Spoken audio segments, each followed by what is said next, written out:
Hi guys, today's Wednesday, May 6th, 2020. I just wanted to get on here to show you guys the cool things you guys get to do today. So,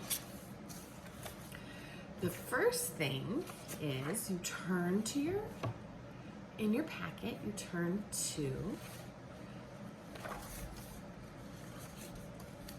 your ECRI.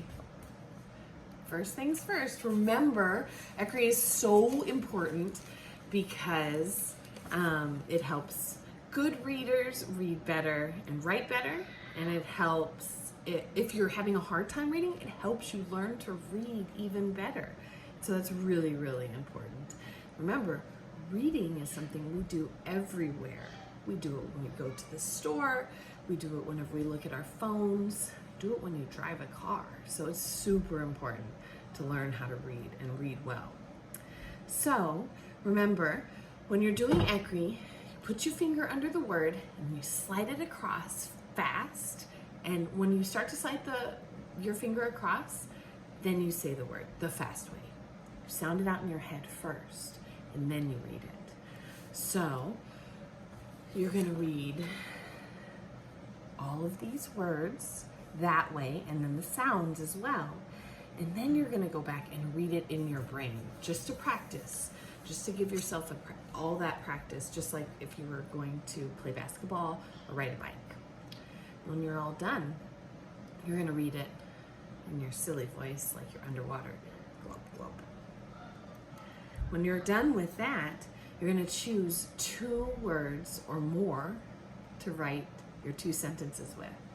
So choose as many words as you can and write perfect sentences with capital letters, correct spacing, and punctuation that makes sense.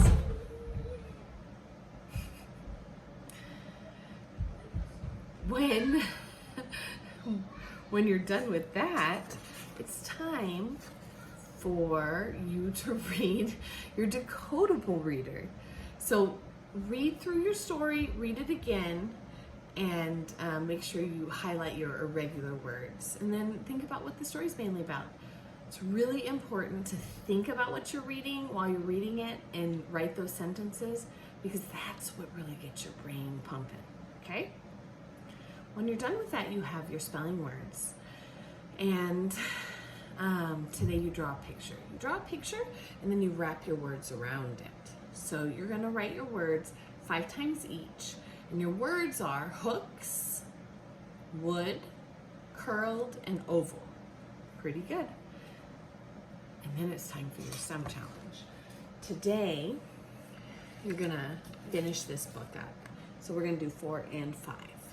So you're gonna be thinking about what you read, the story you read. If you forgot about it, go back and reread it. The more you read, the better. So you're gonna turn to the 4. Number 4. Think about the things Tortoise did and said. What is one example where he showed the growth mindset? So then you think about that, and then you just give an example. If there are more, you can write more. Write about the tortoise's mindset and some of the problems he tried to overcome. Why does he act this way?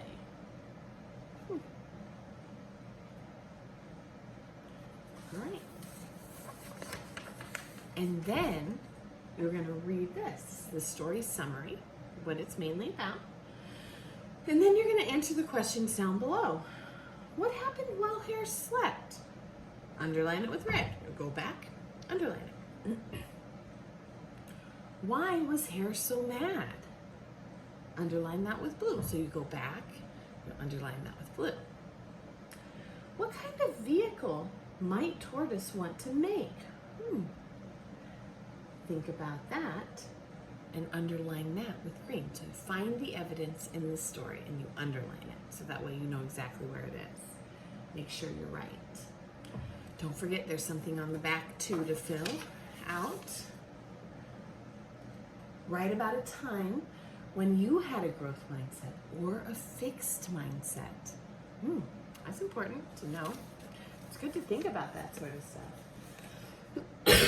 Also, Don't forget about your daily language practice every day and your daily growth mindset to sort of reflect on how you're thinking and how you're feeling.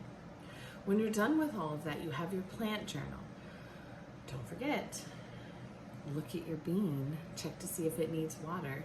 If you're not using your bean, if you're using something outside, check to make sure it doesn't need water too. Draw a picture of what it looks like.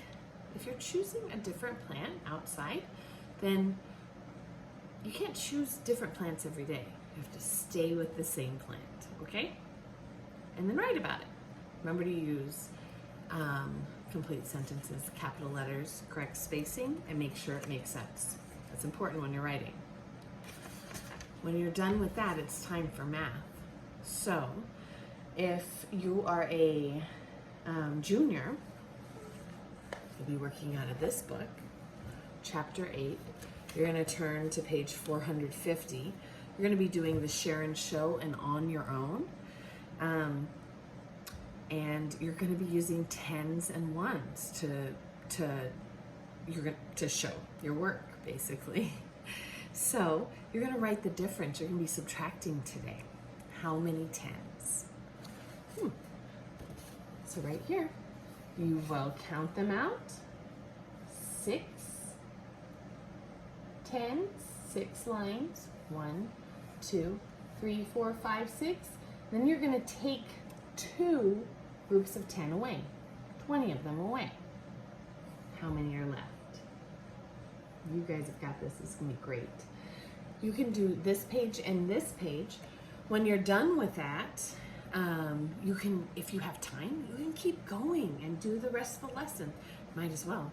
Be better for your brain, huh? If you have any questions, check out the links in the email that I sent. And there's a step-by-step instruction video to help you out with this, okay? If you still need help, let me know. All right, and if you're a senior, yours is going to be out of this book, chapter 8. You're going to turn to page 554, and you're going to be doing the same thing, Share and Show, and On Your Own. You're going to be estimating. You're going to be estimating the length. Circle the best estimate for the length of the string. Do you think it's about 1 inch? Do you think it's about 4 inches? Do you think it's about 5 inches? Check out that instructional video that I sent. It shows step by step how to do this. If you guys are still having problems with inches and estimating inches, let me know and we can do it together, okay? All right, same thing. If you finish this up and you still have extra time, go ahead and finish the rest of the lesson. The more practice, the better. But if you don't have time, no biggie. Do this page and this page. All right, guys, I hope you have an awesome Wednesday, and I will see you tomorrow. Bye, guys.